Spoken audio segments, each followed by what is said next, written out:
kepada kita sekalian. Awal tahun 2024, Polda Aceh beserta jajaran berhasil mengungkap sejumlah kasus peredaran narkotika dengan berbagai jenis, seperti sabu, ganja, dan pil ekstasi. Hal itu diungkapkan dalam kegiatan konferensi pers pengungkapan tindak pidana narkotika di Gedung Utama Polda Aceh Senin pagi.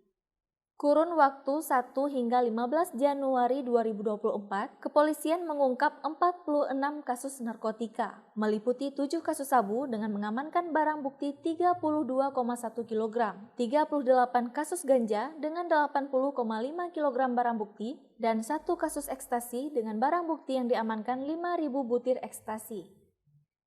Dalam pengungkapan tersebut, polisi juga berhasil membekuk 59 tersangka, 1 diantaranya perempuan.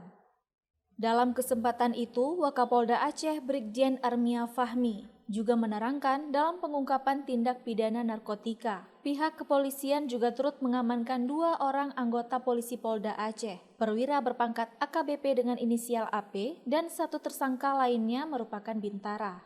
Keduanya diciduk di lokasi berbeda di kawasan kota Banda Aceh dengan barang bukti kepemilikan sabu seberat 1 ons.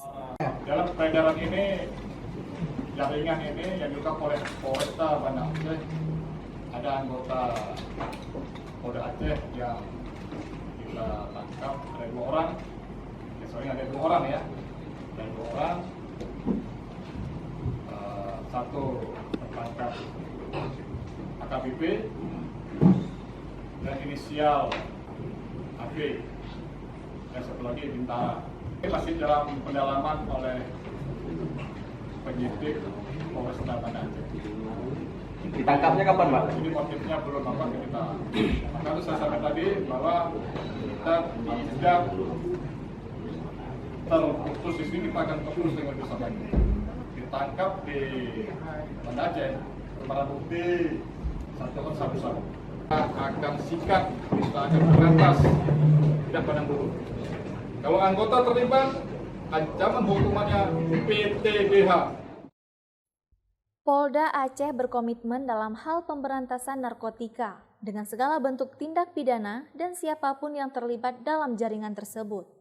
Para tersangka dijerat dengan pasal berlapis Undang-Undang Nomor 35 Tahun 2009 tentang narkotika dengan ancaman hukuman penjara seumur hidup. Dari Banda Aceh, Lala Nurmala melaporkan untuk Puja TV Aceh.